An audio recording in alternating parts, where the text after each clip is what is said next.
because it means we're good. We're live. All right. It feels so official when you have a countdown. It does feel official when you have a countdown.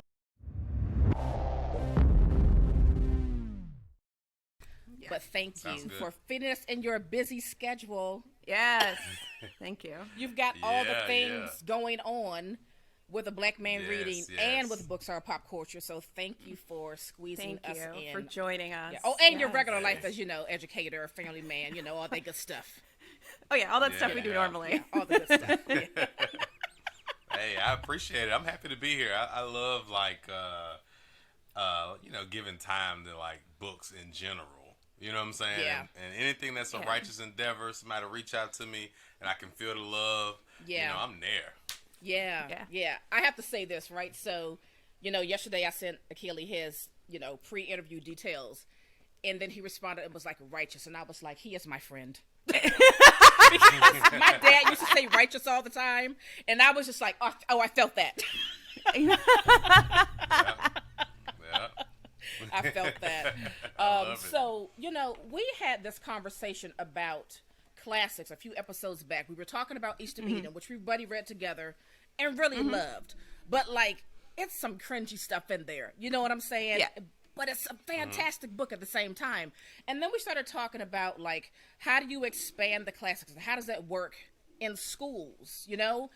You seem to have, and I could be wrong, I'm just looking at your Instagram photos, but, the books that you're sharing and the books that you give to your students, it seems like you can let them read whatever you choose as their teacher. So I want to talk about that. But before we get to that piece, tell the people who you are. Who are you? Give us your your journey of being an educator, how you got into that field, what grade or grades you teach, and how does all of that work? And y'all let me know if my video or if I click in and out, I'll jump on my hotspot. But okay. Because I know sometimes that happens when I'm trying to do my thing, which I guess this will lead me into this. I am Akili Nzuri. My government name is Jared P. Woods. But I got Akili Nzuri. I was reading Assata Shakur, the autobiography of Assata Shakur, and I was on this spirit quest, right? This awakening, and I was kind of piecing together how I wanted to exist in it, right? There's this extreme version of that, and then there's the version when someone I feel like when they do it properly. And she asked this piece about how we used to select names, right, in Western Africa prior to enslavement, and so I meditated for I think about 3 months on the name I wanted. And Akili Nzuri means a beautiful mind in Kiswahili. And so in that excerpt and in other excerpts, it says once the name is chosen, the spirit reaches out to it. And then I started a Black Man reading.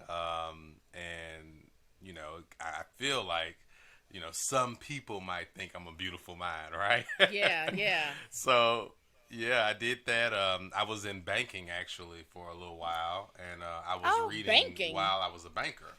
Yeah. Hang on a minute. I worked in private equity for a decade before I became a nurse. Yeah. Cool. Fleeing the financial sector. I'm telling you, I got on down. Yep. And you were I did in banking personal how long? loans and business loans. For I how did long? that for about 5 years. About 5 years. Yeah. That's interesting. Okay. Yeah. Wow. Yeah. And so I'm reading then, and I'm noticing I can't help the people. You know how it is. It's people with money are the only people that can get money. Right. And so I got jaded with that, and I was like, "What does the breakdown happen?" And I was like, "Well, maybe it happens, in earlier ages when we're young." And so I went into a master's program. I had a BA in literature, then became a banker. Then I go into the master's in the art of teaching program, and I started teaching. And while I was teaching, I started a Black Man reading. And at first I just wanted to show people that Black men read, because everywhere that I read, people were like, surely you have homework or, you must be doing something. I was like, no, I just enjoy reading, Right. And so I just wanted to lifestyle blog that. And I also co-host Books Are Pop Culture with my brother Reggie Reads every Sunday. And, we interview authors, we take down articles, and we try to show that books really are pop culture. Yeah. So From important. banking to teaching. Interesting. So what grade or grades do you teach? Yeah, what grades do you teach? We've been trying to figure that out. Like, I've taught all. I've taught 9th through 12th, but I teach 10th now. Okay. okay. And what subject? Yep. I used to teach African American studies. That was like, oh my God, that was the most fun thing I've ever taught. But English. Okay. Are you in a public school or are you in a private school? Because you're in a private school. Public school. You're in public school. Okay. Interesting. And they had African American class. I'm jealous. Okay. Wow. Yeah, I kind of. I don't know why I'm what so do you call stunned it? by that. I polled Because for it's just because the news just basically tells you. Yeah. The news tells you very differently. And I didn't go to public school. I went to private school my whole life. So the whole ethos of public school, the only thing I really understand is like movies. And I know that that's not necessarily public school is not like High School Musical. But like that's but like, between the news and movies, my idea of public school is just I don't understand. So but I just feel like what I do understand is how regimented a lot of our classes are for our kids, and they're subject to parents, teacher boards, or whatever, the school boards, the teachers, the parents, and their opinions on what is appropriate to teach our kids, and not necessarily what's best to teach our kids. Yeah. So I'm in public school. I agree. I think you should be surprised because that has never been, I think, on the radar for public schools. And of course, as we know now, with the current push to get critical race theory out of schools, it's definitely not now. And our governor just recently said some stuff about he'll be blocking critical race theory. But I don't know if most of the people who want to block it.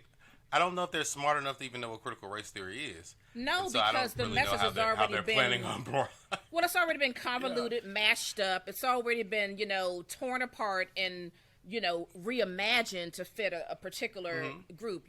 So I live in Virginia. So, my current governor, who just won, is on that wonderful. BS as well. It's just wonderful. So he's just a great guy. He just wants to ban all the books, written by Black and brown people. But, he's Trump number 2. So I think the book banning is the scariest part because you can talk about getting rid of critical race theory, whatever somebody decides is critical race theory, and you can find ways to subvert that. But when you start banning the books, that's when you really cut people off at the knees because now they can't subvert your bullshit. Yeah. Like if I'm not allowed to have the book in the classroom, how am I supposed to teach these narratives so that we don't continue to raise a generation of racist assholes? Yeah. So. Yeah. It's tough. And there's the podcast. So you fought for that class, and they approved it. Yeah, and then it got taken away. But it wasn't necessarily because of me. I had it for 1 solid year, but it wasn't because I don't think it was because of the class. We needed teacher units. That's another issue. We needed teacher units in ELA, and so which they told me because I think, and I don't want to ruin another question, but they told me that I could still teach African American studies, as long as I aligned it. Okay, what is a teacher unit? Yeah, talk to us like we're idiots because we kind of are in this world. Yes, we don't know the education lingo. Yeah, it's just basically how many teachers you need, right, to teach the amount of students you have. And so if you have a increase in students, right, in a particular grade, but not an increase in teachers, then you need a teacher in that space. And especially another issue in public classrooms, right? I mean, I think scientifically you can only teach 15 kids, right? You got some classes with 30 plus, right? And so, you try to get. Oh yes. I once had a class with 40. It was rough. It was rough. How do you teach? How do you do it? 40 children in a class. I don't know how you keep 40 children in line, let alone teaching them. How do you keep them quiet-ish? You gotta do stuff like clap your hands if you can hear me, and they all clap their hands. You gotta bring them in like that. Yep. Yeah, my that's God. what that is. Wow. That's crazy. Mm-hmm. And that's happening all over the nation too. You know, you are hard pressed to find a public school, I bet, with less than 24 kids in the class. But they're also not making it. Sorry, Naomi. They're not making it. They be every school board, I think, or institution desirable to be a teacher, because we have several friends that are new teachers, yes, and we the do. amount of He'll come back. I hope. 40 kids in a classroom. Can you effing imagine? No, because we had like at most I think we ever had was 18, and I don't think I ever saw that. Like I had for my whole life had really small classes until I got to college. Wow, I'm just trying to wrap my head around that. Like, as a teacher, you're like 40 students. It's too much. I don't know how you do it. I mean, I used to coach kids, and the joy of coaching is that you can be mean. I mean, you can. You can be a hell of a lot meaner as a coach than you can as a teacher or anything else. Right. And I would freak out with like 12 kids in my pool. I always find talking to educators so interesting. Yeah, because you know what? We don't know. Hey! There you go. You froze, but you had a cool position. You were froze like this. It was like... Awesome. Like, he's really holding that for a while.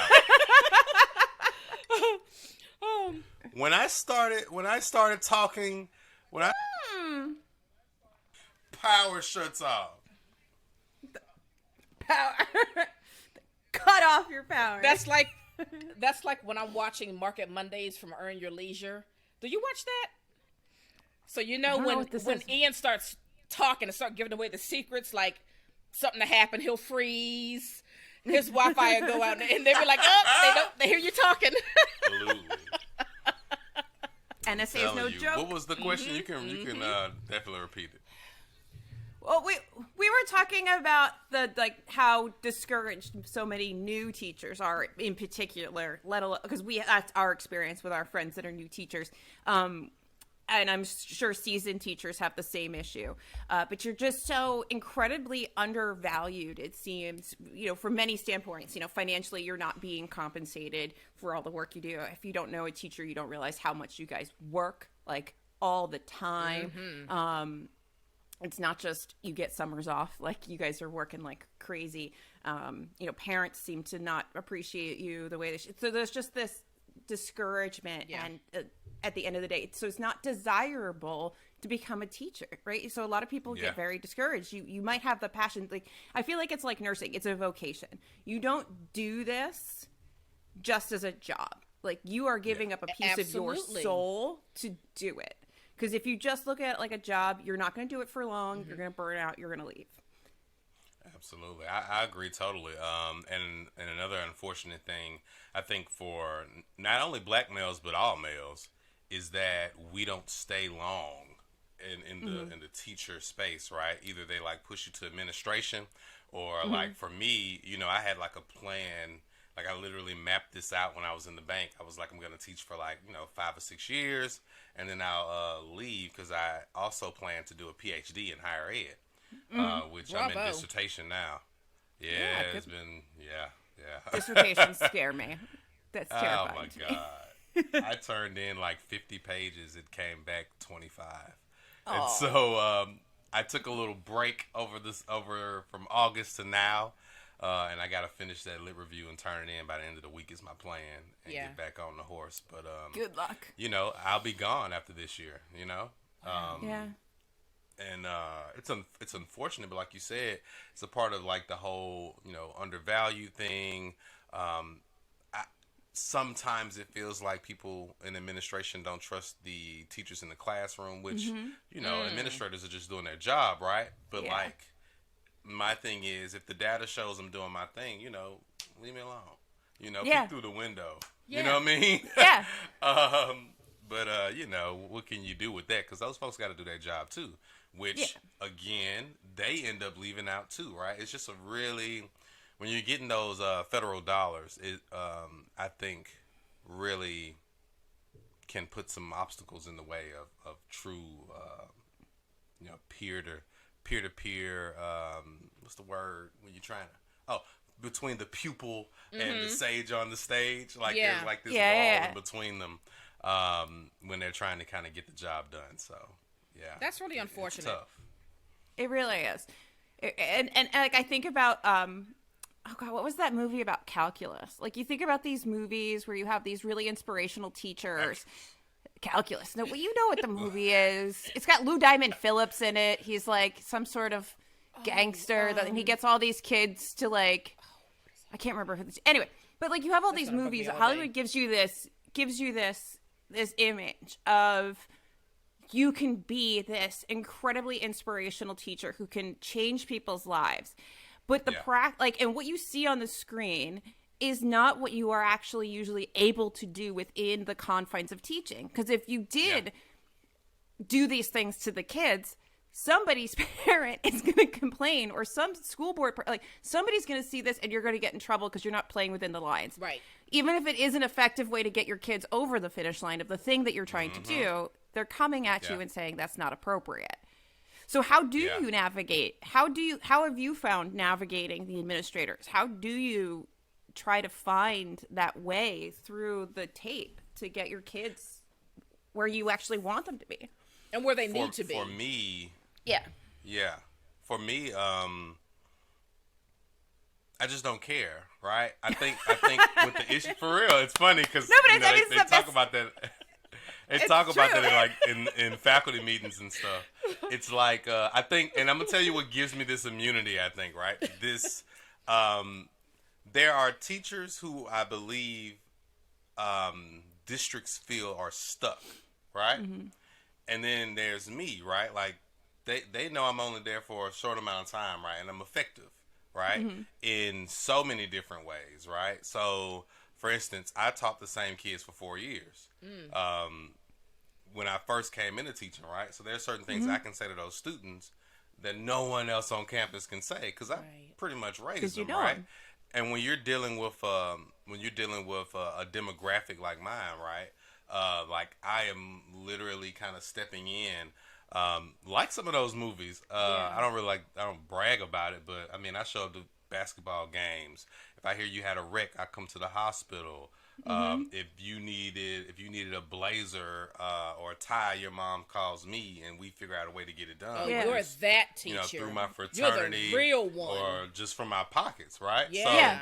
So, it's not like, I don't care. I don't care about Teacher of the Year. I don't care about you coming by and saying I did a good job. Right. If them kids know that there's somebody here in this classroom that is going to show up for them, is going to show them how to really love literature,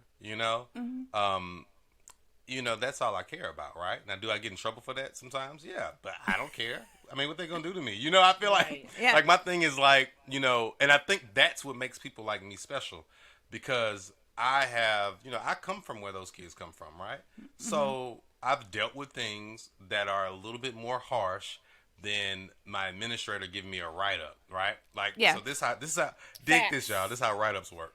All right, so they write you up, right? And then you get 2 more, and then they send you home with pay for a day. That sounds great. What can I do to get home? Really? I would love to do that.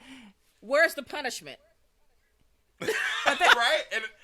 And I think that's also a generational thing. I think there's a lot of younger people that maybe have had more safe spaces in their life than maybe we. I don't know how old you are, Akili, but like we are 80s, 90s children, babies, whatever here, and we didn't have, like, they were like, I don't care that you're depressed. I need you to go do that. Like, shut up. Like, nobody cared. Like, you got stuff to do, and so, like, I don't care. Like, did I kill my patient? Are they alive? Were they almost dead and now they're fine? Okay, I'm sorry I didn't do that one thing. Right.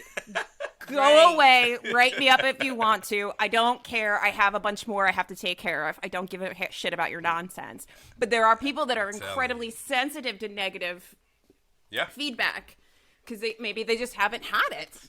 I guess it's the fear of them building a paper trail against you. I guess that's the fear. Paper trail is bullshit. They're building a paper trail. They're building a file on me, and that's what terrifies a lot of people. Yeah. But it's bullshit. Like, it's bullshit. Yeah. Most of the time, if you can spin almost anything you do wrong, short of things that are like felony charges, you can spin. Like, that is true. That is true. Yeah. And if you're in a field where there's a shortage anyway, right? Are they gonna say, hey, it says here September 13th, 2019, that, you know, you let a kid go to the bathroom more than the 3 times you should let kids go to the bathroom. Right. I'm not sure if we should hire you. We're going to have to reconsider. We're going to have to send this up to the board. Right. No. Right. So it's about these kids for me, you know. That's it at the end of the day. Now, like I said, there have been some obstacles. If y'all want to get into like the how do I get those books in the class type thing? Yeah, we're dying to know that, because so here's the thing. The friends that we have in our friend group that are new teachers, right? One in particular, she's in Alabama, and she gets frustrated because she can't just choose what she wants her students to read. It has to be approved. And then I thought about your page, and I'm like, but I see him post books all the time, and it seems like he's got the power. These kids are reading whatever they want. And so Alyssa and I were talking. We were like, we got to talk to him, because is it by the state? Like, we don't understand the education system. So I don't know if it's just down to the state you're in, or a particular county and a particular state. We just don't know. But how does it work where you are with you selecting books for your students? All right. So I think it's all of those things, first of all, right? State, district, and inside the district, the board, which is going to be most times the who's who of wherever you are, the right? Community. And then also your other hurdle is your pool of teachers, right? Like if I'm in an ELA department and there's 4 other ELA teachers, and that department has this idea that everything has to be the same, right? You might run into some issues, right? Initially, when I first started teaching, because I didn't know what the hell I was doing, I did everything, right? And so my department was, there's this huge influx of in and out, right? And so the person who was supposed to mentor me, right, ends up leaving. And so here I am, 1-year teacher, and now I think at that point I was the most senior person there, because the whole team is new, right? Oh, that's so scary. That is. Yeah, so... We're seeing it in nursing now. Post-pandemic, you're seeing some really young nurses slowly becoming the old nurses on a unit, and you're like, I don't know what the fuck I'm doing. Like, right. So I didn't even know the rules, right? And now, I didn't even know the rules, right? And now, as I around, I would go in the meeting and agree vehemently with what the choices were of the group, and then go in my classroom and do what I wanted anyway. So I mean, I don't know. I mean, I told them one time in a meeting, you guys we had this huge thing about what we're gonna teach and something how I wasn't. I hate that phrase. And you know, I said, you guys are severely underestimating my ability to not give a fuck, you know, and so I think listen, I'm blessed, right? Because that attitude has not, and I don't do it in a rude way, right? Like I said, just like I just said, right?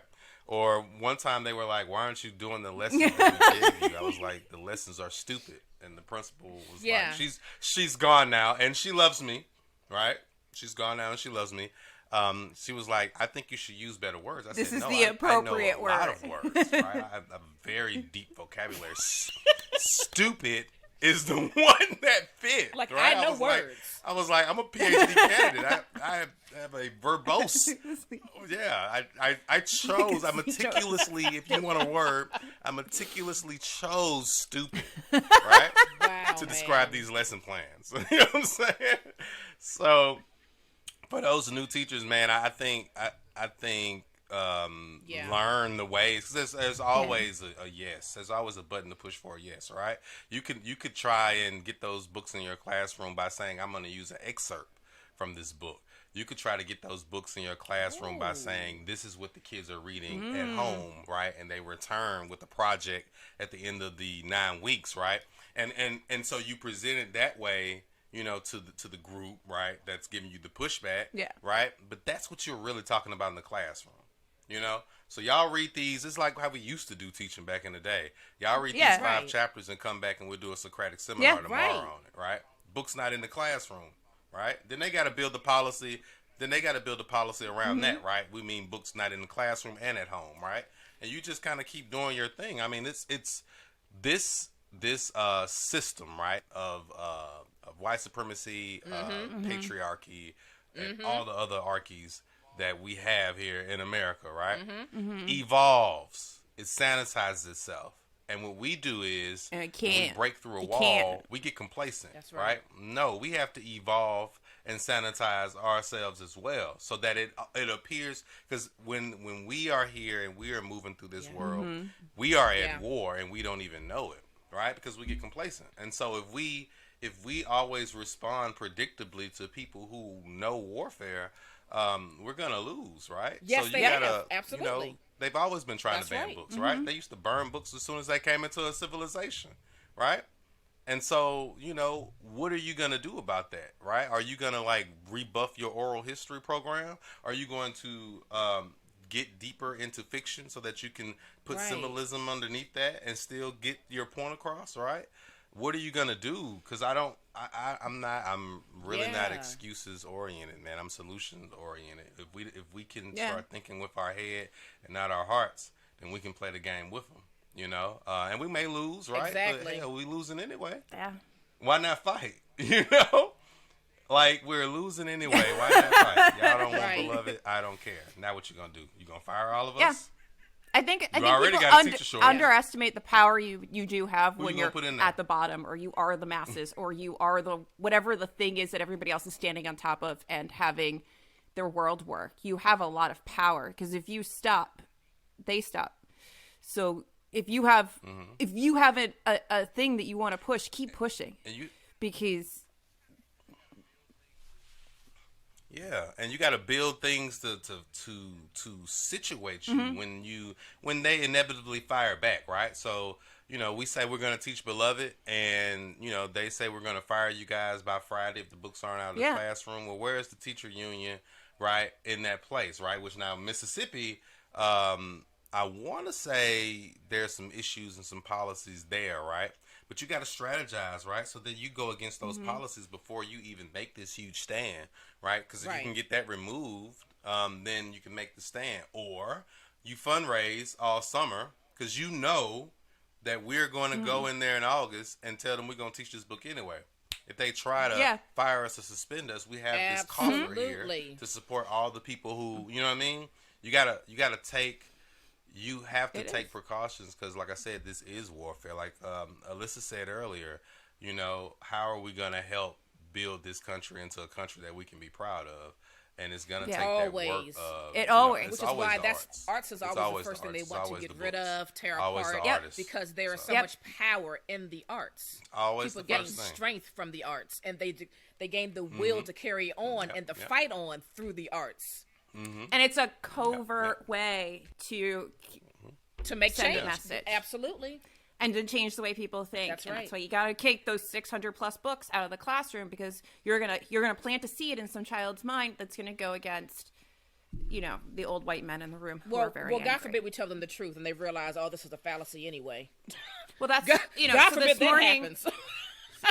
so what over the last 1619 came out Tuesday, right? So over the last 5-6 days? I see it. Yep.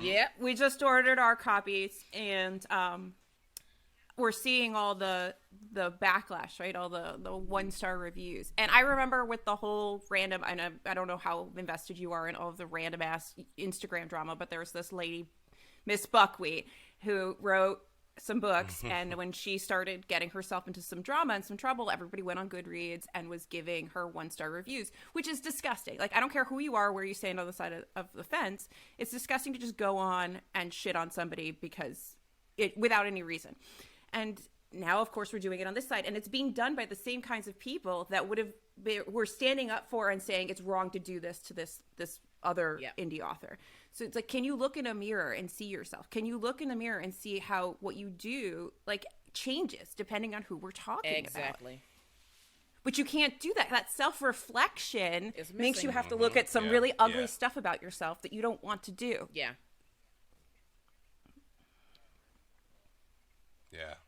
I don't know where I read it, but someone was talking about American individualism, which used to be like this really beautiful thing, you know, or at least a really beautiful idea, right?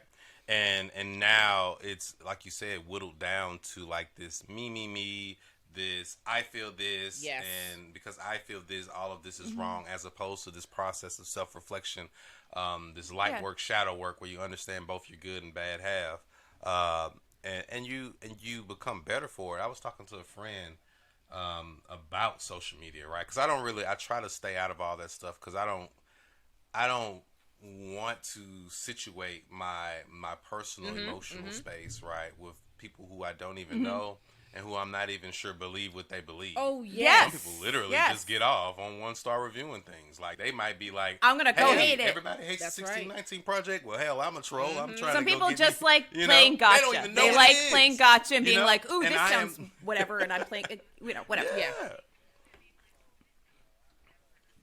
Yes. So, I don't really, I try not to get into that, but I think what I am interested in terms of social media is like literally just, I think if enough of us like really just ignored it and got at the root of like what makes things beautiful, what makes things critical, what makes things put you in a space of ambiguity and cognitive dissonance, if we learn to enjoy the process,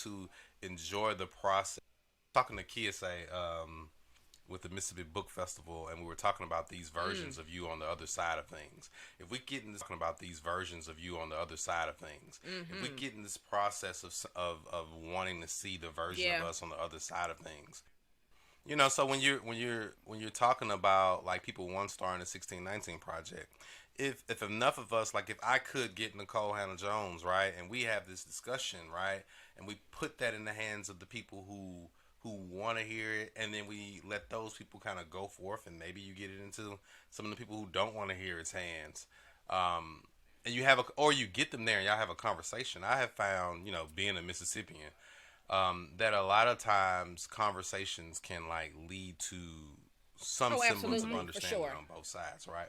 But if we're not having conversations, if we have screens in the middle of us, then we're not really doing anything. We just kind of shouting into the void. So I try to that's what I want to do with a Black Man Reading, and that's what I like to do in in the space of education, like y'all have seen. And that's what I like to do in in the space of education, like y'all have seen. But I don't care. Like I'm doing all this. I'm doing all this because none of that has a bearing on what I do in the classroom. And if we can rebel against some of these traditionalist ideas, then we can build a new world. That's why I like abolitionism. It doesn't necessarily say immediately get rid of everything, but it says like it's the spirit of creativity where you create. So if the system is saying that we don't want beloved, right? But these kids don't have book clubs, and we already know that one of the issues that allow kids to like get into gang culture and into the streets is you don't have extracurricular activities. So who's going to be man enough to do a book club after school every day where we're going to discuss this stuff? Because kids going to want to read it anyway because they said that we can't. As soon as you say who's no, gonna have the book club? Now people want to do it. Yep. Whatever it is. Don't see that movie. It's banned. Highest blockbuster that you'll ever see. Because you said don't watch it. That's right. Don't watch it. It's going to blow. What does that do to me? Like, if I really believe in this stuff, like I said earlier, if I really believe in righteous endeavors, right? Like, what cost is an extra hour and 30 minutes with some kids gonna do to me, right? I wasted on that. You did that playing video games last night, right? I did it, right? So if I run a gaming club, I did that for 2 years before they realized that I was doing something transformative. Yeah, I did that. Right. I wasn't getting paid for that. Right? But these kids who no one talks to, right, ran up on me in the hall and they was like, excuse me, this is how my man said to Aaron. He was like, excuse me, Mr. Woods, me and some of my companions were wondering if you would I love stay this after child. school. Stay after school with us and game with some of us for about an hour. You know, nothing too serious. We play a little Dungeons and Dragons. Are you familiar with the game? Of course, I was from afar, but I was like, yeah, what the hey? You know, I started it out. I hung out with them for about a month. And what ended up happening was the football players started sneaking away from football practice to come play with Aaron and the homies. And the football coach was wondering where his players were. And he came in there, and you got these different groups of people, right, who never would interact before, playing Magic, playing Dungeons and Dragons, and playing Madden 21, right? And he had to make a decision. You right? Am I gonna, you know, pay this man for this or not? But this is the thing. This is where the beauty lies, right? Whether they would have paid me or not, that's a blessing. You know what I'm saying? Like that transforms Aaron on so many different levels, right? You know, Aaron's a young white brother, you know what I'm saying, who probably had, you know, we in Mississippi. You know, grandmama, somebody might be saying some things. But here's Mr. Woods, who never hesitated, and we did this thing. And what we talk about after school, right, is way larger than what I can talk about during those hours, right? So while we're playing Magic, you know what I'm saying, he's asking TJ, so why join a gang, right? And TJ's like, hey, these were my friends, you know, et cetera. And they having this dialogue, right, that can transform the landscape of your school, right? Because if you got a bullying issue, that's done. There you go. Right now, they're all homies. In fact, if somebody bullies Aaron, TJ comes. Absolutely, yes, absolutely. You know what I'm saying? So, do we really want to do the work of transfer? And we know schools are just a microcosm of the macro issues we have in our communities. So, if you can do that in schools, you can do that in local government, you can do that at state level, and so on and so forth. But we just don't want to do the work. We do that at state level, and so on and so forth. But we just don't want to do the work. We don't care about us no way getting into positions of power, right? We got to be that. And like I said, that's why I really like abolitionism as a theory, because it makes space for us to stop doing things we know we have years of evidence don't work, and makes us try to think up new things. I don't like when people just say, you know, abolish the police. No, what are we going to replace that with? How are we going to work this in? And what do we do when we need the police, right? Are you going to have violence interventionists, right, in your communities? Are you going to have this and that, right? Like, let's do the work of dreaming up these. I feel like we live. We want to see. No, that's getting long-winded. That was amazing. We live in a very black and white world where, especially for lawmakers, it's always this or that. It's never nuanced, and you see that. I feel like, especially in social media culture, you see that really trickle down into how we talk to each other. You're either with us or you're against us. We can't have a nuanced conversation about things that maybe moves the needle a little bit for somebody, as opposed to completely trying to make somebody 180. And it's just, life is not like that. Life is in the gray. Life is in that place where you actually have to do some work and take some actions. Don't just go black or white. And it frustrates me so much because, like, yes, do I feel like we need to make some enormous systematic changes with our policing system? Yes. Is it as simple as defund the police? No, it is a much bigger thing, including education and how do you de-escalate situations? How do you retrain people to somehow leave their own prejudices at home? Because everybody has prejudices. I don't care who you are. We all have things that have been somehow subconsciously, consciously put into our brains about all kinds of things that we see on a daily basis. It's a normal animalistic thing to see something and have a reaction to it based on our own experiences, et cetera, et cetera, et cetera. But that doesn't mean we have to stay there. We don't have to stay in that.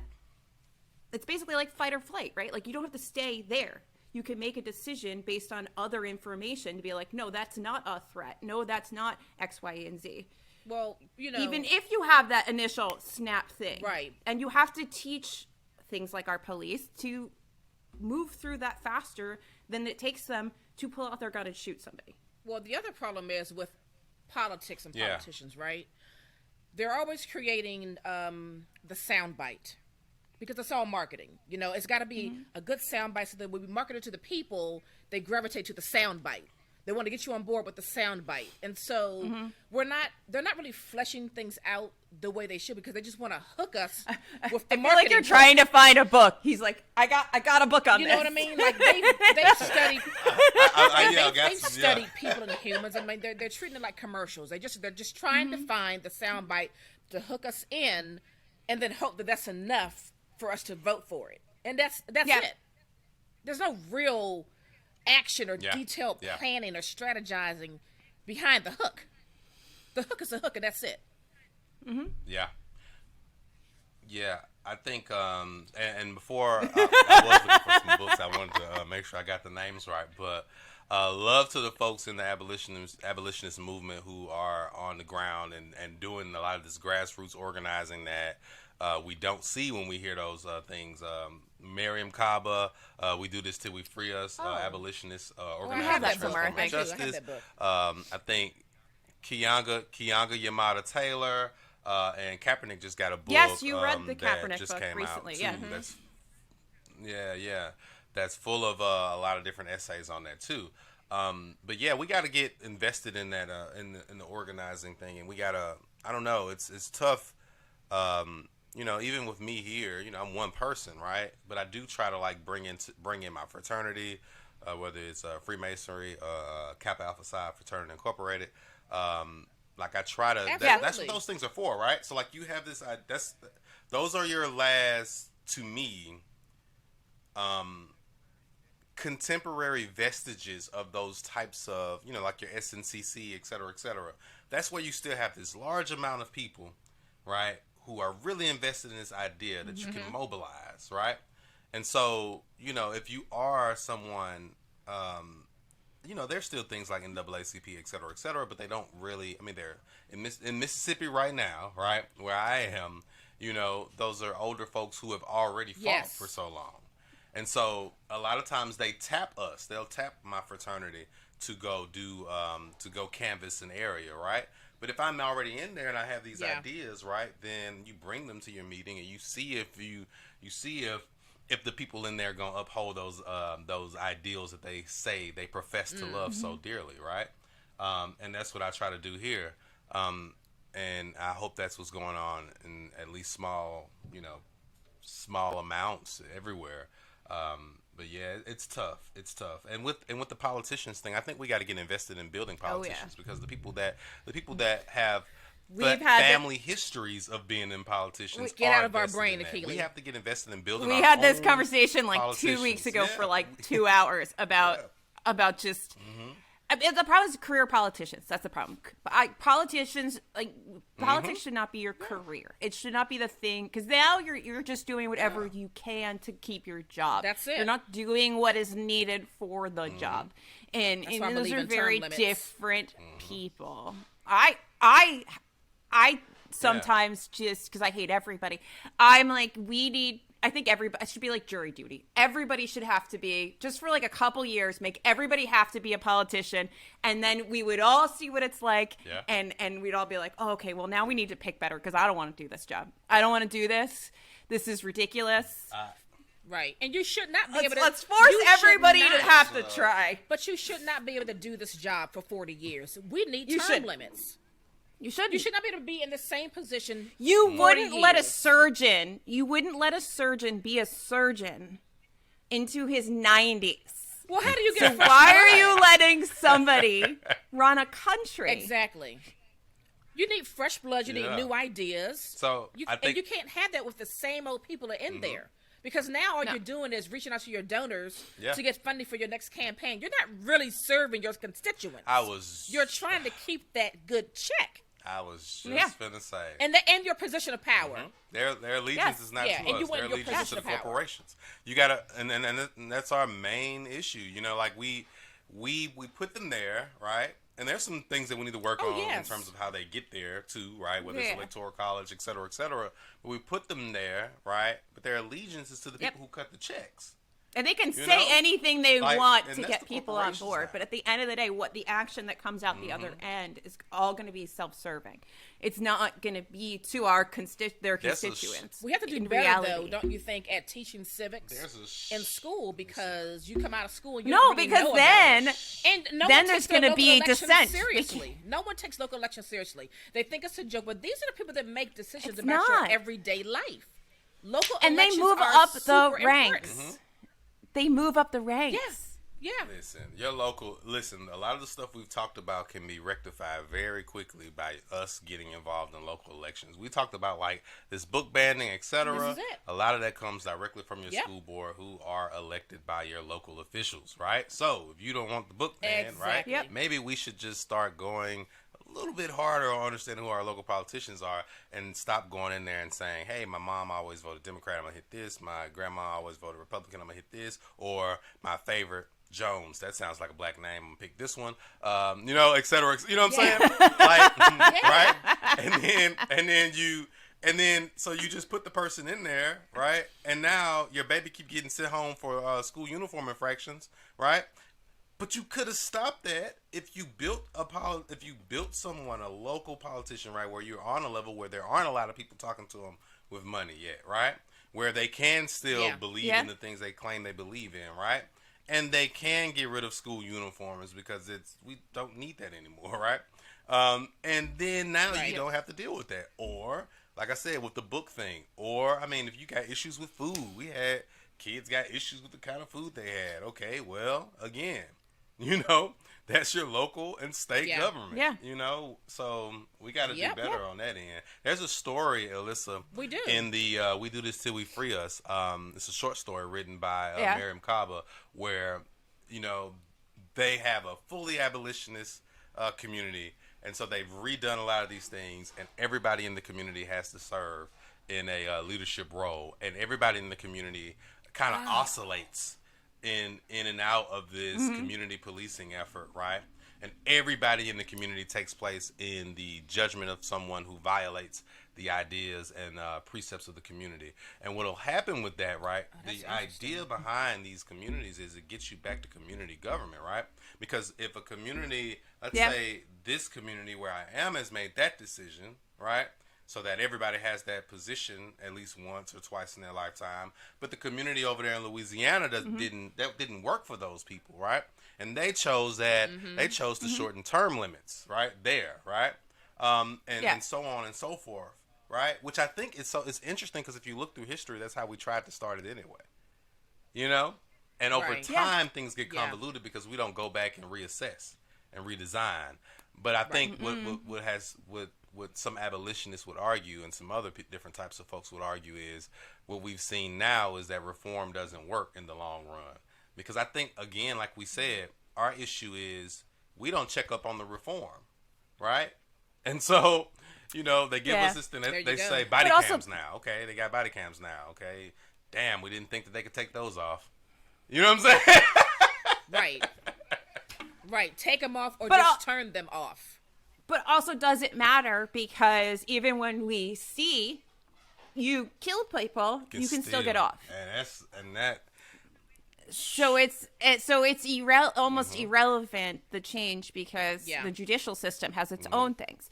I think some of the biggest issue is that the people that ultimately make the change actually happen are the people that aren't willing to change. So like you and me and everybody else that might be listening could be all nodding our heads, snapping like, yeah, I agree. Right. But the person at the end of the day that signs the bill or checks the box or does the thing, they're not going to do it because it ends up affecting them, or they're not going to. So like we can keep shouting, but we have to change the ultimate end decider. Right. Or sorry, this is not the point of this podcast, but I love where we are because this is the point I think of what Naomi and I really want to do with the podcast is just prove how important books are and how important reading diversely from every aspect makes you a better human being. Reading from a translated work from another culture is going to give you one, a perspective on that culture, and now a new perspective on your own. Yeah. And reading from a group that maybe you're not in is going to show you what it's like. Because I can't stand in your shoes, Akili, but I sure as hell can do my best work to understand what it's like to be in your shoes. And then maybe that changes something that I do personally or I feel or think that's going to make the world even just the tiniest fraction better. Yep. And that's all from books. Absolutely. And maybe that makes me have a conversation with somebody who thinks differently, or a conversation with myself about something that I thought I felt. And now I'm doing that self-reflection work. I'm seeing things from the other side, and I get to change. And when we all get to change, then bigger things change. That's right. Yeah. That's right. Look, it starts within and goes outward. Yeah. I think you're absolutely right, Alyssa. I mean, I think books that's why they're trying to ban them. That's why. Like, all day long. All day long. Listen, Stop. the process of reading is one of those things that you can't change it, right? Because it's an isolated thing. You have to sit with your thoughts. You have to reckon with what you're reading. Now, you can read it and walk away and say, "Oh yeah, this is complete bull," right? But you still have to do that process, like I said, of going through like this cognitive dissonance of facing something, feeling how your brain hurt right here when you learning something, like right up in that area, facing it and trying. And that's why, I mean, unless they could, I mean, I don't know if they want to attack audiobooks. I don't want to give them any ideas of like getting in the way. Right. Don't give them ideas. They already cut my power off in the middle of this. But NSA man, stop. That Derek Bell right there, face at the bottom of the well gets at what you're talking about, Alyssa. Interest convergence theory, that these people in power don't give you nothing they don't already know a way around, right? And that's why racism is permanent, per Derek Bell. Yes. Right? Because It is, because you just move the goalpost. You're like, okay, so you can't we can't enslave you, so guess what? We're going to make this law that says that I can imprison you. Guess, now we have a prison industrial complex. Oh, we can't ban you from getting a mortgage. Well, you know what I can do? I can put a highway through here, and I'll build a ghetto over here and make this place real nice. Exactly. And you can't live here, because we'll make it so you can't get over here. Like, it's the same with the airlines and terrorism and all of that. Like, oh, so now you got to take your shoes off. All you do when you do these things to people are creative. If you're going to be a jerk and you want to do something, even if you're not going to be a jerk, if you want to do something and you have passion about it, good or bad, and somebody puts a barrier, you find a way over that barrier. Exactly. Absolutely. Because you're passionate about it. Yeah. But they're hoping that we get tired, right? They're hoping that we get tired and just give up. I mean, it is a very well-designed system. I'll give them that. It's very well designed. It's been in place for a long time, and it's been working. But they are hoping to tire you out with that well-designed system. Yeah. They're hoping that they will exhaust you and drain you of all of your will and your determination. That's what they are hoping. So my boyfriend's from Spain, and he's always like, just it's easy. Just get rid of racism. Like, I'm like, it's... Maybe in other places it's that easy. I don't know. I've never lived there, but here it is so woven into the fabric of America, literally, that you don't even know some of the things that exist until you start teasing out like hundreds of other things, and then you're like, well, shit. It just keeps going down and down and down until it's going to take generations, and you can't get tired because it's going to take generations. Yeah. And you can't do it, like, no group can do it by themselves. You have to get a collective of people it's a group together. It's a group to effort. Change it. Absolutely. Absolutely. And Derek Bell is one of the forefathers of critical race theory. Okay. Okay. I've added that to my Goodreads, by the way. I have a tiny list growing right now. Yeah. I'm not allowed to type anymore. Naomi told me I'm not allowed to type anymore because it's a pain in the ass when she's editing. Because I like my clickety-clack keyboard, and she says, no more. No more. She goes, use your phone. Yes, I feel that. That editing is real, yeah. So out of the books that you've chosen for your students, what's been one of the ones they gravitated to the most? And what are one or two books that you wish more students would read or had the chance to read? I have pulled them. Thanks for bringing us back to books, Dan. I mean, this whole conversation is just on fire. So these are we love this. That the kids really, really gravitate to. Long Division by Kiese Lammon. You love Black Buck. Black Buck by Mateo Escarpor. The funny thing is, I'm in Mississippi, right? And so I'll of course, pushing them here, right? And they'll go. y'all have seen my my little closet of all the beauties I have in there, right? And they'll go in there and they'll be like, what's that colorful one though? You know? And so I fully, well, not fully, but I've ran through long division twice so far, and I've taught some of. I need to read that one. I've taught some of this one. This is another one I think is important in classrooms. I do have that one. We should, buddy, read that soon. For your informational text. There's just not enough time to read all the gosh darn books. That's and there really is not enough time. That is Kiyosa Layman's How to Slowly Kill Yourself and Others in America. Really excellent for informational text in the classroom. What was the other half of that question? And what are one or two books that you wish more students would read or have the opportunity to read? Let's see. Easy question. Go. so first, I'd say Heavy. Heavy by Kiyosa Layman.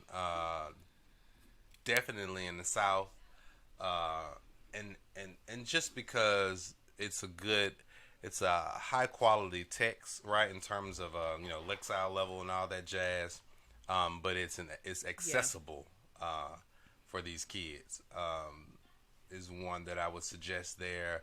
And I wanted to say the fire next time by Baldwin. Ooh. Yeah. Oh yeah. At least something out of that is one that I because that book changed my life.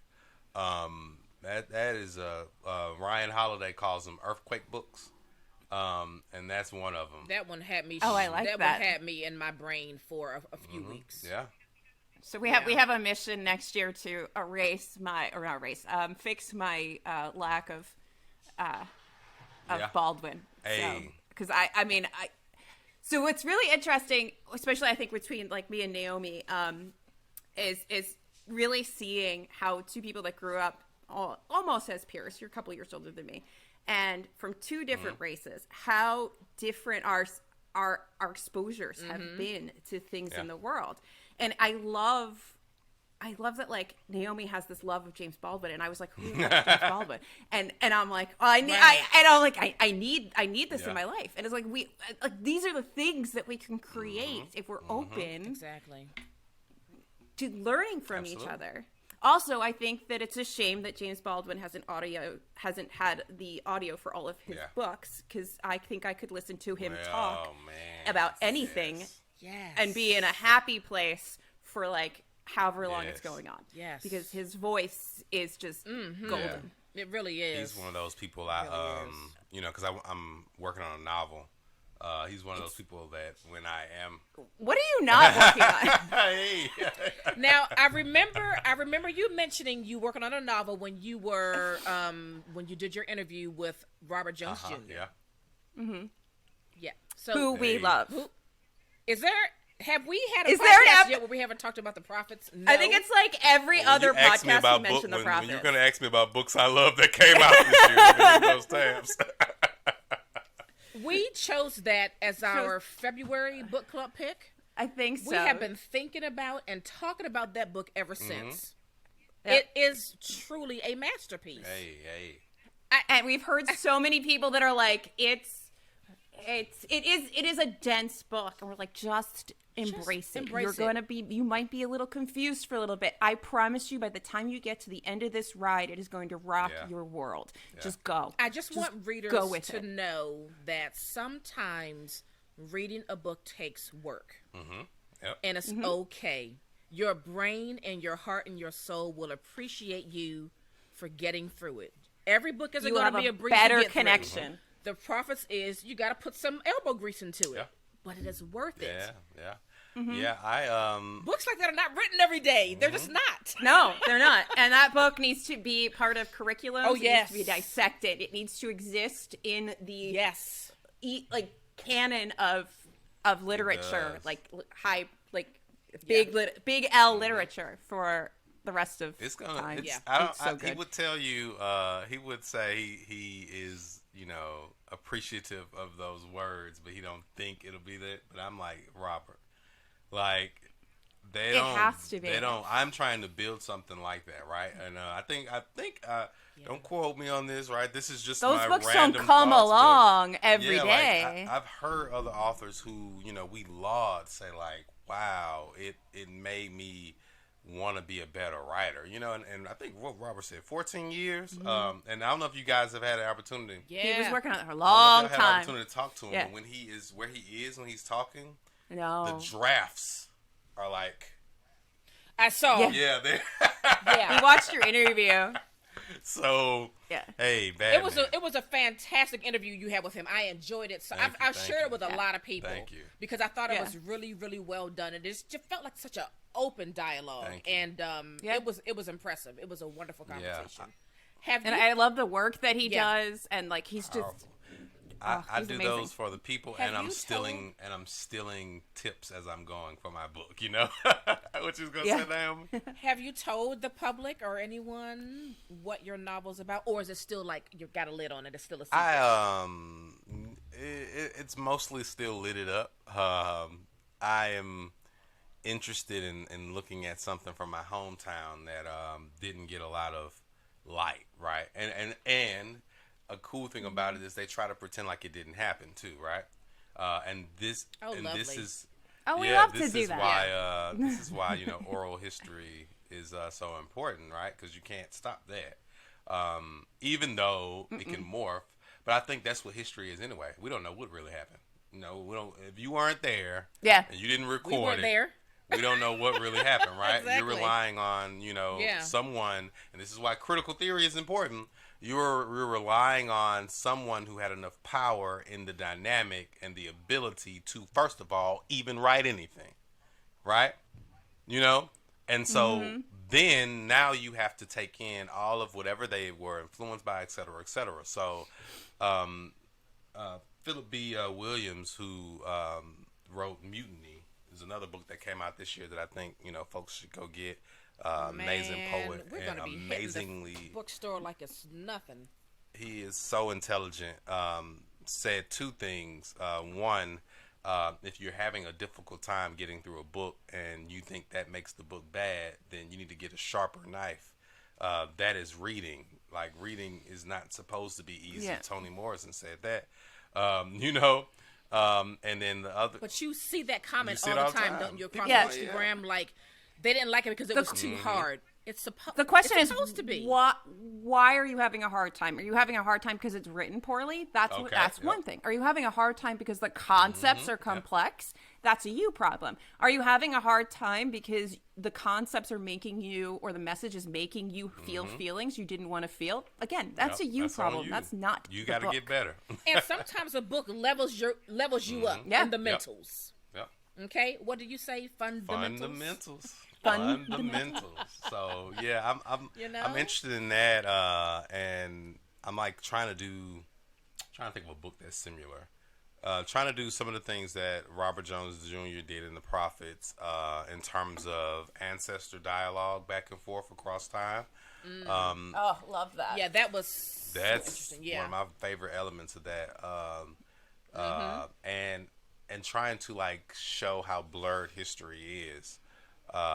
So Yeah. I guess I think and of course there'll be water for all my listeners who know my questions always have something to do with water. I'm from Natchez, and we're right on the Mississippi River, and so water has a special place for me. Yeah. I'm excited for you. Okay. Do you have fantastic. an end date in mind of when you would like to have your first draft Yeah, finished? Or you just Are you on or a you just first take draft? it day by day, Yeah, I'm and like whenever you're done, you're definitely done. on first draft. I'm hoping to be done first drafting. I have this thing that I post called "There's Really a Wolf," like this idea of like just really attacking things. And so Yeah, you put that in your stories a lot. yeah. So I'm trying to get it done by December. First Yeah. draft by December. The way you kind of do that. I was watching Walter Mosley's masterclass, and he was saying 1,000 words a day. You show up every day 1,000 words a day, which actually go pretty quick if you really once you get in a groove, 1,000 words passes you by. You get so out of your own way. Wow. That's the thing I've learned, because I've always wanted to write a novel, and I always talked about writing a novel, and I just kept getting in my own way. And then when I started interviewing authors, I was like, oh God, I'll never be as good as them, right? Again, in talking to Kiese, imposter syndrome is Kiese real. and Robert specifically, and understanding that first draft is probably vastly different and mostly terrible. And then I'm reading this book, Bird by Bird, by I think Anne, I can't remember the name, Lamont maybe, but just talks about like writing a really shitty first draft, like getting it out. Make bad art. I think I say this in every interview. Make bad art. It is. You get to revise, and that's the easy part and the easy and fun part from what I hear. So I've tried. I missed 2 days, so today I'm gonna do 3,000 words is the plan over the course of the day. But like it gets you. The Bird by Bird book that I'm reading right now talks about this, but it gets you to what you really want to say. Right? So if I do 3,000 a day, 1,000 of them will probably be good, right?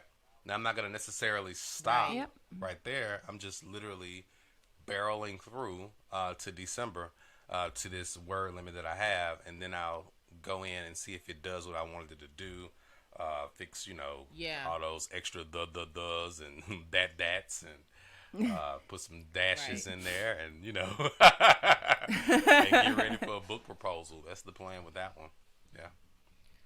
Wow, that's exciting. I do not have a book in me. I don't want to write a book. I just want to read all the books. But I commend you aspiring writers. I just, Yeah. Hey, it might suck, Who knows? I'm bad. But, I'm having fun. That's one thing I really, really wanted that I got from authors, and I couldn't get it for the longest, was the characters to talk to me. Like when you watch their interviews and they say like, they're all like, shut up. I couldn't get, I couldn't get. I couldn't go to sleep because they were, And my characters have been talking to me, and I'm so excited. I'd be so excited to go back to that page. That's so wonderful. Yeah. Don't shut up. I be telling them, don't shut up. I be in middle class. Telling my students, shh, he's talking. I wanted that bad. I wanted that real bad. I'm glad at least this one won't shut up. And he's two, Good. so if that makes sense. He's two people in one. That's wonderful. Yep. Oh, I love when people are passionate about things. We talked about this with Shelby in the bookstore, and just seeing other people's passions brings me joy. Like, it's just so nice to see people that are happy about things. It's infectious. Yes. I love it. It is. Yeah. It is. I love it. Love it. I want to know, how did you hook up with Reggie Reeds, and how did you all come to create Books for Pop Culture? And then how did that turn into not just the IG Lives, but also a podcast? How did all that come about? So let me see how I should get us here, because it's funny. So first of all, I was doing this thing with Real Dads Network, where we were reading. I still do that. I read one book with them. I read one book with Reggie, and I read one book with me, and I read 2 other books just for fun, right?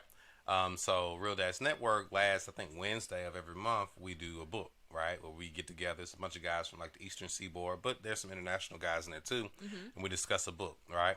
And one way that we were trying to like leverage my community, right? I'm not a huge page, but I got a few people following me.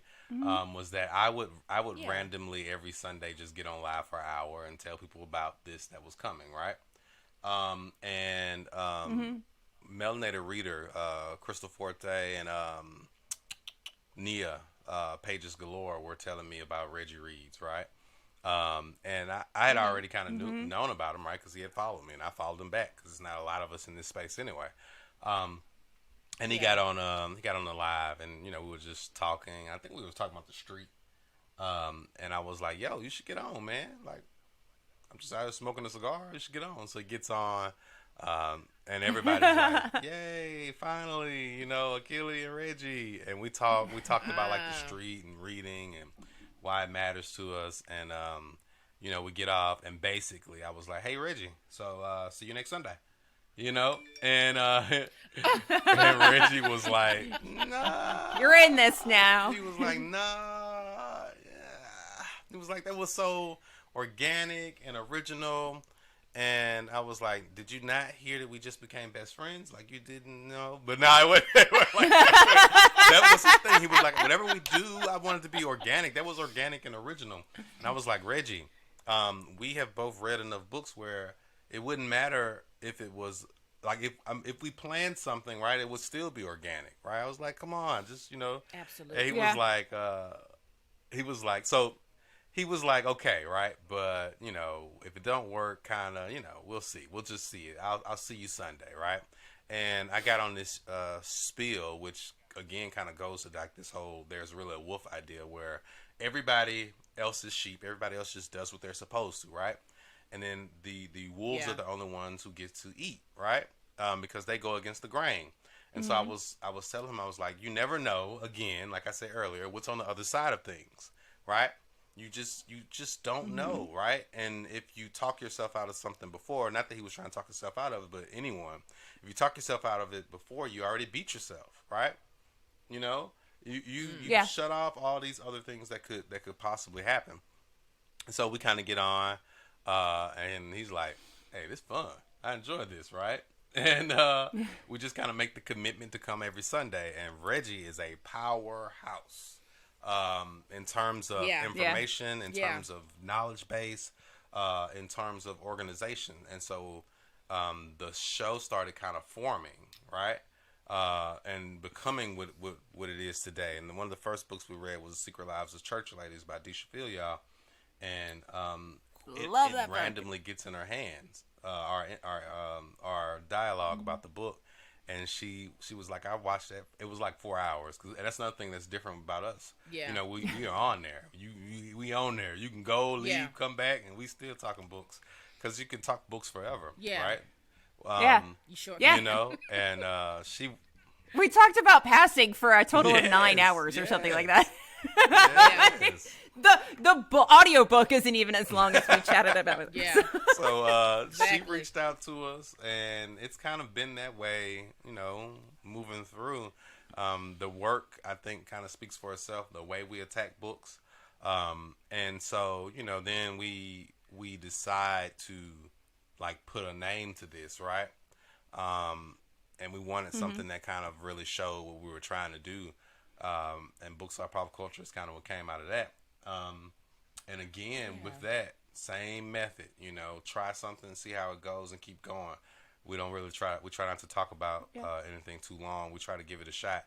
And so we jumped out. We got, of course, the podcast now, and we also got some ideas for some other things that I'll probably try to put together this week, actually, since I got time. Right. So I think. I don't know how other people kind of view it, right? But I think what we try to do is literally make books pop culture, like this idea of, how like you used to have those shows like TRL and that you could count on, right, to discuss what was kind of going on, Rap City, et cetera, et cetera. Yeah. And we try to make it have that vibe where here are these two guys who are gonna know what's kind of happening in the book world, no matter what, And if you show up, you might see some authors in the chat, which is crazy. That just blows my mind. Right. That they valued it like that. Like some of them was showing up every Sunday, show up. Yeah. I still find it funny that people have said yes to us interviewing them. I'm like, but we're not, righteous endeavors, man. Okay. We just shoot our shot. We just ask. I mean, all they can do is say no. That's all. Yep. Yeah. I'm like, what's the worst that happens? Y'all on the they other say side no. of it. Okay. You know what I'm saying? It's already done with the interview. Do you want to get there? Yeah. That which you seek is also seeking you. Yeah. You know what I'm saying? There you go. Yeah. There you go. Wow. So shoot your shot. As you've entered into the podcast space, what are some of the lessons learned in that whole or challenges that you've encountered in this glorious world that is podcasting? This daggone mic to work right, like that. I'm looking at what y'all on right now. I'm like, oh, okay, I need to check out this Riverside. Never heard of this one. Because what we were using sucks. Listen, Riverside is a beast. It is. Shout out to Riverside. It is. It's a paid product, but I think $29 a month is reasonable. Yep. The reason why I like it is because it gives you individual WAV files instead of one. It does give you like an internet version of a combined file, but you get 3 or how many people are on. You get individual WAV files. So for me, when I'm editing, it's easier for me to make the show cleaner because I'm not doing it from one file where everything's lumped together. But individual files, and that makes a huge difference. A huge difference. She can take out all of my typing. Listen, I don't even. So then the next thing is editing. Because like you said, literally that was one of our issues. This one file thing, and I'm loud as hell, and Reggie's subdued. Yeah. So. Right. He is very calm. He's very chill. That was the thing that that was one of the things people gravitated to. They were like, I'm the first human to get him to smile, because he cannot, I will not let him sit there and, just be like that. He'd be looking like, and, of course he pushes me in his way. So that there, the mixing, finding platforms, understanding uploading, but that's the thing, like, you won't get it, you'll never be ready, and so unless you do it. And so that is a learning process, and I always tell Reggie and anyone that asks me about it, it's very important that you go ahead and try it so you can mess it up when no one's watching, There you go. We don't know what books our pop culture could become, right? And so, episodes. I gave him a number before we could get the mics down. I think it was like 5, and we got it really working at 3. But I was like, we're gonna knock out these first 5. People ain't really subscribed yet like that, so if we sound a little messed up, they won't know. Right? They'll go back. Right. They'll go back by episode 400, right? And say, I want to see how it starts. Because you'll be tight. And that's fine. But isn't it cute how they grew? It's nice. They used to sound like talking into a fan, but now they sound like real humans. And man, there's sometimes we record something and we'll mess up, and because I don't know, both of us don't necessarily know how to edit everything out, right? We'll re-record, right? We'll just do it again. So some of the stuff that people hear, but again, man, that makes us, not to toot our home, but kind of brilliant that we can some of the stuff that we have recorded and lost is amazing. Yeah. But even that is it's literally, we approach it with this concept of the 10,000 shots thing. I know people don't like Robert Greene, but mastery is a very interesting concept, and we all believe in it, whether we like him or not. Right? 3, you go to school for, 4 years. You go to school maybe 2 more. And then you might do maybe a specialist, that's 7 years, 10,000 hours equals 7 years. So you're doing it anyway. Right. And so we kind of take that approach of we're kind of shooting in the gym right now. It's 10,000 shots. Yeah, we messed up, but if we're built for this, then surely we can do another 3 hours, Absolutely. Those gladiator stories. Nothing worse than losing an episode. I'm telling you. So, we lost an episode the other day, and you don't see it.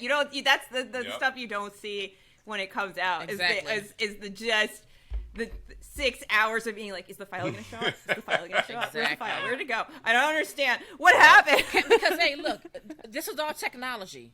Sometimes it works like a charm. Sometimes it doesn't. Yep. So it is what it is. Yeah, absolutely. Well, pick my brain. Whatever I know, I'm willing to share. I don't know everything, but I know a good deal to get anybody going. Yeah. So feel free to pick my brain whenever you want. She's the editor. I don't know what I do. What do I do? She edits the video. I don't want to touch video. I do. She edits the video. See? I enjoy editing the audio. I do make our merch, I guess. But yeah. I'm the visual. She's the audio. I will say it is nice to have a partner, though, right? Because you can share in these duties to make this dream of you all's, come to fruition. Absolutely. So it's much easier with a partner and much more fun, I think. It's also better to have discussions. Yeah. Like, do you really want to just listen to me Right. all day? Right. I don't want to listen Yeah. to me all day, and I have to because I'm in here. Like, it's so much more fun to bounce. I'm in here. I have to hear me all day. It's so much more fun to bounce things back and forth Yeah. with It really people. is. And like sometimes things come out of her mouth that just make me want to pee my pants, and like you would lose that if it was just telling one you, of yeah. us. Well, we just thought, hell, we're doing it anyway in our own little private chat. You know what I mean? Yeah, Might as well we make talk it a back and podcast. forth all day. All day. You doing All it? day. Sometimes we we're talk. on Instagram all day, but we're just in the chat. Just talking to each other. Yeah. People will come up behind me at work and be like, "What are you doing?" And I'm like, "I'm talking to my friend." And they're like, Where? Yeah. But I don't see anyone. "But like that's a video." And I'm like, "Well, just Yeah. go away." I'm not talking Like, to you. Yeah. Go. Exactly. Let me have my moment. Word. I've got approximately 4 minutes to sit here for a second, so go away. Yep. All right. Well, I think it's time for our standard end of show questions. Yes. One of my favorite parts. right. So, Yes. first question is, what are 2 old books you love? I love how prepared. I know, I you are love it. feeling. It's the It's the teacher in him. He's like, "No, I'm prepared for class." Song of Solomon, Toni Morrison. Yeah. Yes. And then Yes. the Salt Eaters, Tony K. Bambara. And I'm gonna go really fast since you tried to make me I do need to two. That's on that. my list. Just gonna keep pulling the ones I have. Oh, we don't care. Keep going. Give us and everything. The Street by Ann Petrie. Well, yes. Let's see. Yes. You said, I mean, I could. Beloved. And Notes of a Native Son. Tony K. Barbara's Gorilla My Love. And I guess I'll. Alice Walker's Color Purple. I'll stop there. Yeah, I need to read that Classic. this year. I bought a new copy. I was looking for my Nana's copy. KSA's got a foreword somebody coming got out in rid of it. January. Have you seen? Oh, really? Have you seen the Folio Society, A Color Purple? It is stunning. Oh, man. Put that in my notes. Stunning. Okay. Okay. If I had money, if I was in this world a dream world where I had money, I would have a giant library and I would have every Folio Yeah, I gotta Society. see I mean, that. they And make a Goldsboro. beautiful book. Yeah. And all of those, and I would just gotta look check at that them. out. Yeah, they make a beautiful book. Yeah. Yeah. Okay. What are 2 debut novels that you read this year that you loved? Okay. 2 to 12, go. Well, that came out this year that you read and loved. Of course, we got the Prophets. Yes. Robert Jones Jr. Of course. Oh my goodness, guys. Mutiny. Philip B. Williams. Gotta read You Need that. That in Your Life. Unfollow Me by Jill Louise Busby. I think it just dropped. Ooh, do you have that, Naomi? Jill is thebomb.com. I think this came out this year. Didn't get a lot of. I need to do a review. I haven't even heard of that one. No, I've never heard How of to that. Make a Slave. How to Make a Slave and I Other. think it came That out is this year. completely off my radar. I think it came out this year. Gerald Okay. Walker. Amazing collection of essays. Shouting in the Fire. I don't read enough essays. Shouting in the Fire, American you just Epistle. interviewed him. Dante Stewart. Let's see. I mean, oh my God, I can go on and on. Honore's book. I should have gotten a fresh sheet of paper. I thought Don't I'll worry. just write a couple of things in a Look, corner. You just wait No. for my show notes. Yes, I've got that one. I'm saving that to read when I'm on my end of year vacation. That's one of the books. And then that I we're wanna gonna read I it guess together. I'll stop after. That one was the W.E.D. Du Bois love song for W.E.D. Du And Bois. Give My Give Love to the Savages. by Chris Stuck. Or is there more to the Savages? I can't Okay. see the purple font. Oh, Razor Blade Yes. Tears. Yeah, that's- I see that. I see that Ooh. coming That's back in. there because I really did enjoy Blacktop Wasteland. And I have it, so I will be reading it. This is. That's on the Goodreads, and I hope the Choice Awards, and as Jess Owens says, it's a lot less beige this year. The Goodreads Choice. Yeah. Razor Blade Tears and everything he writes. Somebody is listening. I And think. man, everything he writes it's so good to like sometimes unwind and just fall into a world, you know.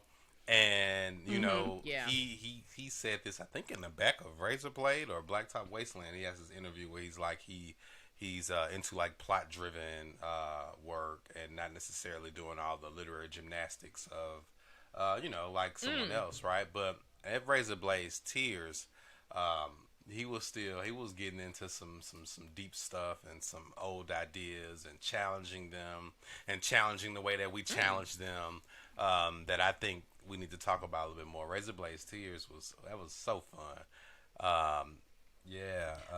And even though this didn't come out this year, I think that's what. Yeah. Oh, sorry. I was gonna say, I think that's like one of the things I like about some of those genres that get a little less literary love, like romance and thrillers, is you can really attack a concept in a much more broadly approachable way and plant a seed in those like softer genres. Yeah. And then you can go heavy hitting in literary fiction on it. Like you could get somebody who wants, you know, you can spark a curiosity in those like soft genres. You can. I think one more thing I wanted to say though, if you hadn't read Secret Lives, oh yes, if you hadn't read Secret Lives of Church Ladies, you need to read that. Yes. It didn't come out this year, but read it. Just pretend it did. Yes. She was like, Alyssa, you have to read this book. And I was like, okay, I'll read this book. So I get it. And like the first story, there's secret lesbians. I was like, well, I'm in secret lesbians. Let's go. that book, so good, those short stories. My favorite one is about, you know, Grandma dreamed to fish thing. because that spoke to me because my Nana dreamed to fish. And when she dreamed to fish, somebody was pregnant. Every time. And I can tell you, we don't have it. Shelby. And I, again, was like, and you guys were trying to figure out if that's just like, if that's a more greater like, is that just cultural a black thing? Southern thing? Is that a Because black I've never thing? heard anyone else talk about that in their families. But also when people talk about that book, they never mention that story. And I'm like, is it because they don't relate to it and they don't? Because that was very real for me. I missed that. That was very real. Like, my Nana knew every time I was pregnant. My mom, my cousin, like, she knew. I dreamed about fish. You pregnant? Somebody pregnant. That was a thing. Yeah. A real thing. I know I'm just one white girl, but I can tell you that I have had no experience with fish dreams and pregnancy. Yeah. Can't speak for everybody. Yeah. But we can start a poll. Yeah. If anybody else wants to jump in. I was telling Shelby, if my Nana were still living, when I read that story, I would have called her immediately and read it to her. Yeah.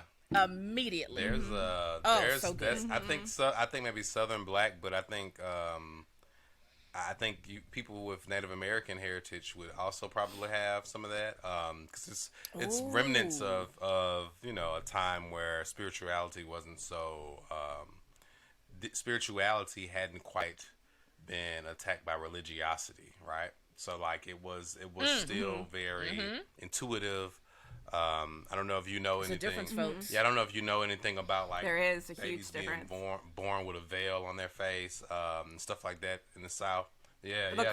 Call you know, that's babies. a thing, yeah. and that actually is in my novel a little bit. But that's a thing in the South, and those kids can see and dream, and it's usually something that is attributed to feminine energy, and you know to you know, women and femme people, but sometimes and Robert attacks that in the book too.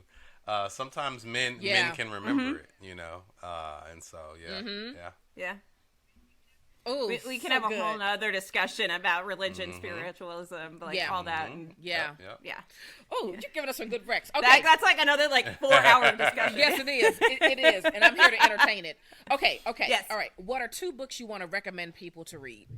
Oh my God. He's like, how do I give you 2 of anything? You know what? Give us of all time. Give us what like you have. You can only read 2 books. No, let's whatever. Give them the world. If you have 5, whatever. give us 5. You have the world.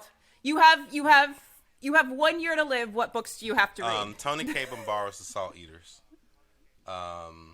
Beloved. Casey Gerald, There Will Be No Miracles Here. Y'all need to see that there. Ooh, I like that cover. Freaking brilliant. Oh my God, freaking brilliant. We could talk forever about that human being, and he hates semicolons. The Fire Next Time.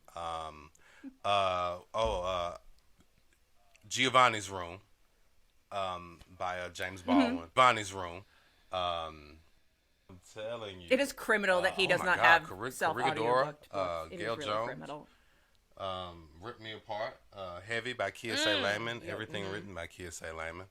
I'm trying to see if there's something else that I'm trying to only use what comes straight to my mind, where I'm like, that Faces at the Bottom of the Well is transformative. By Derek Bell. That's transformative. I need to find that. Yeah, that sounds. I think I will. You need that Black Reconstruction by W.B. Du Bois. And I will stop there. I will try to stop there. I'll just shut up. Yeah, I will. Yeah. You'll restrain yourself a little bit. Wow. Love it. You giving the people some If good anybody recs. ever says they don't have something to read, Man, I feel like we need to I got just be so like, many bookshelves. I got books stop. hiding everywhere. Oh my How? God. Yeah. Let's not even talk about it. Let's not even talk about it. Yeah. It's just, I basically live in a bookstore at this point. This is what my house looks like. I have no more But we will find space. it. They're We just will find more piles space. everywhere. It's just, I will. Yeah, I know which Yes. pile they're in, and I will find they're space. well organized piles, but Yeah. nonetheless piles. Yeah. Where am I going after this, Naomi? Am I going to the library book sale? Yes, you I are. am going to the library book sale as And soon are as you we're taking done me with with you this. via video? Yes, you are. Of course I am, Righteous. because we buy each other books and mail them back and forth. Oh yeah, he That's- doesn't know about our special shared Apple Yes. Note that we have. We have a shared Apple Note where I have We books look that I'm out looking for books for each other. books she's looking for, so when we're out and Righteous. Mm-hmm. about, if we see it, we get it and then mail each other books. Yeah. Yeah. Which is, if we have to ever set up our Rebel book, our Rebel library, if they finally ban all these books, we're like, we need an underground Rebel library where we just, because I remember back in the day, you know, pre like Kindle and internet and all this, like you had books where you just, book clubs where books traveled around book and wagons. you just shared books between people. Gotta evolve. We're gonna we'll Matter Follow of us. I can't get that book. They took it out of your library. I will send it to you. That's right. Pay $1 a month. Word up. Pass it That's around. right there. That's right. we will do it.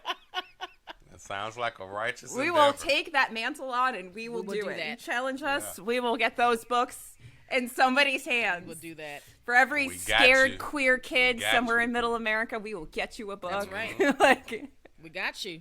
I will find a way. You want to ask him your final question? Oh, my favorite questions. Well, I guess you already asked some of these. What's Be your radical. advice to aspiring and new teachers? Your best Be advice. radical whenever you can, how often as Dig you it. can, always and always. If you want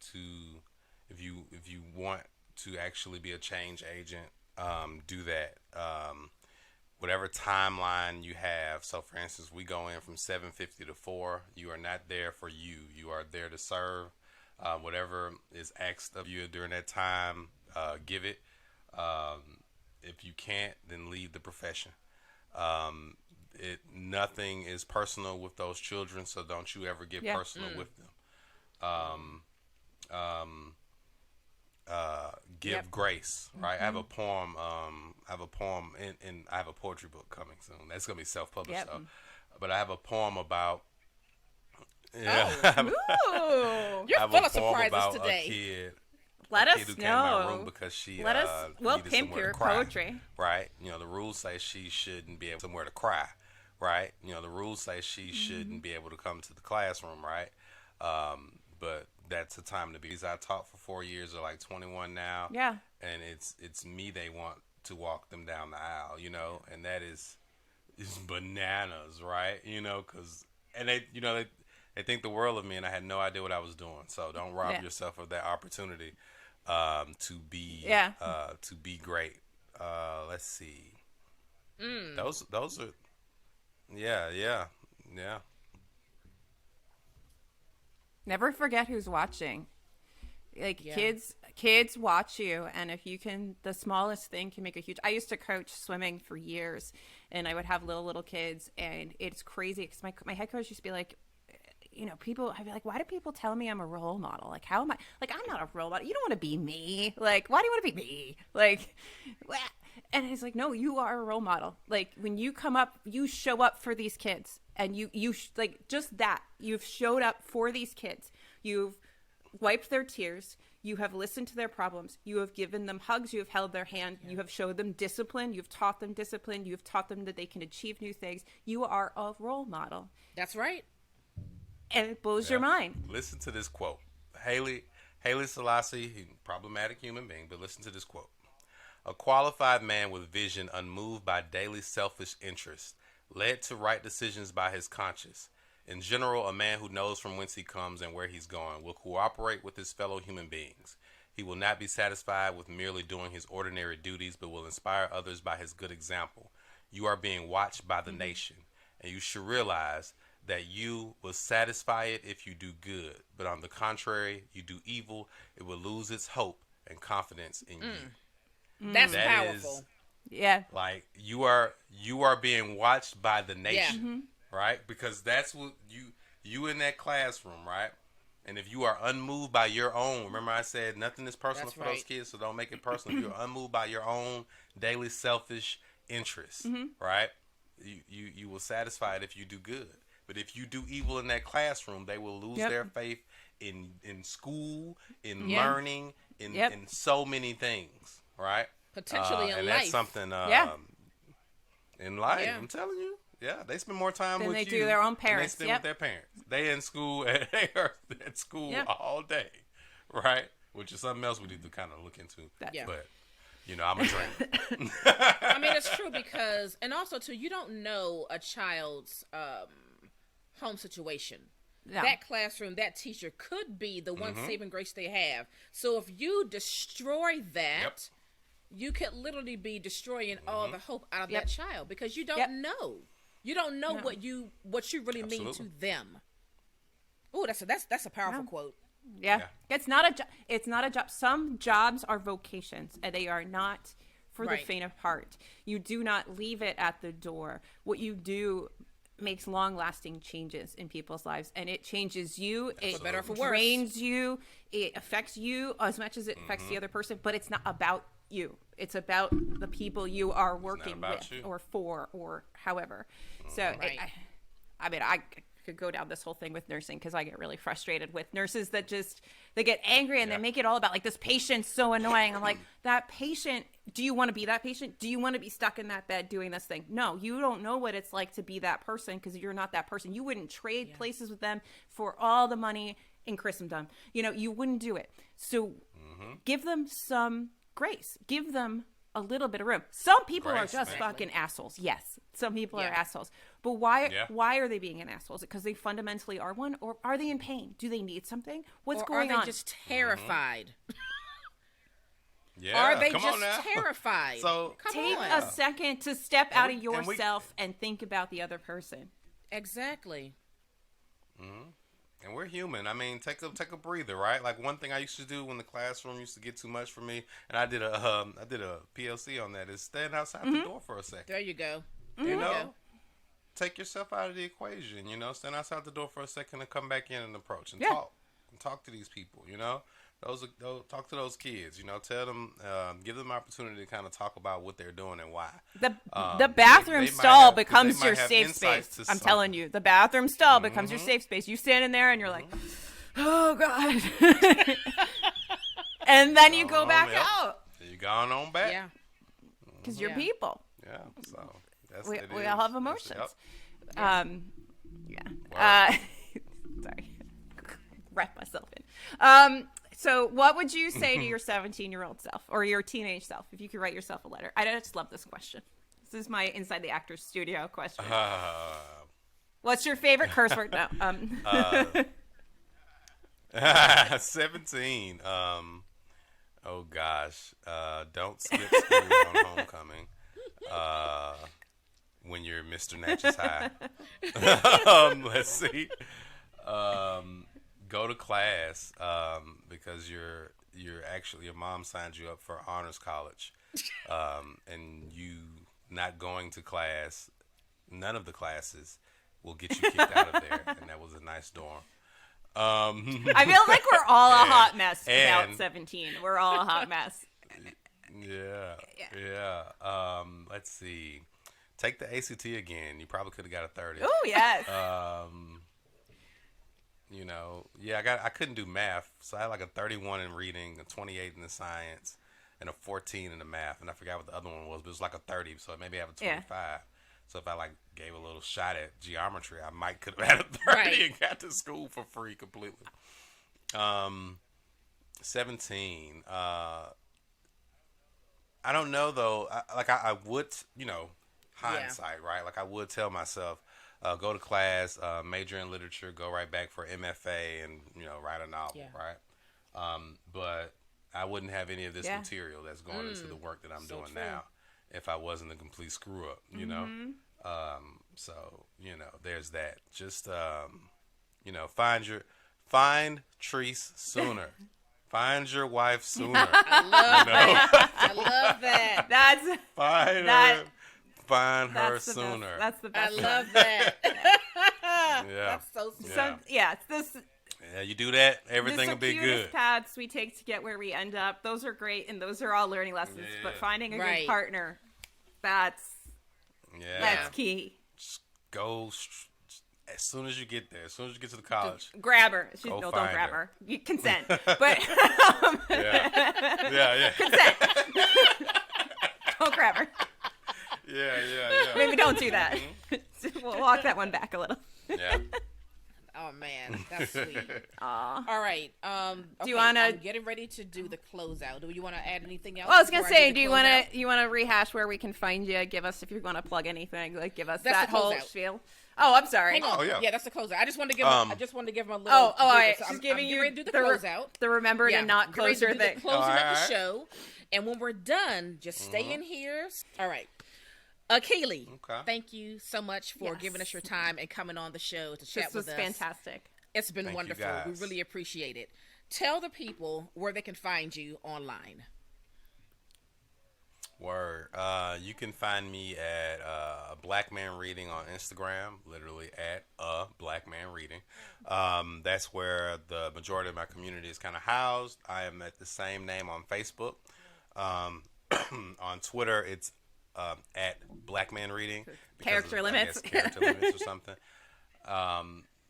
And then you could also find me at Books Are Pop Culture on Instagram and on Spotify.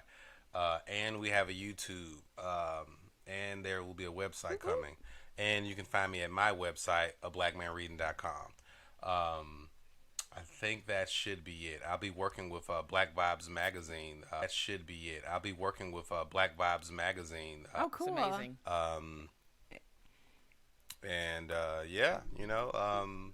Holla at your boy. We love it. We love it. You are a joy, truly. Don't ever say you have nothing to read. Go ask Akili. He will find you a reading list. Don't worry. Everything mentioned today will be in the show notes, which you can find at TBRLowdown.com. And I think that is going to do it for us. Yeah. Bye. Bye. Thank you, guys. Thank you so much. Peace.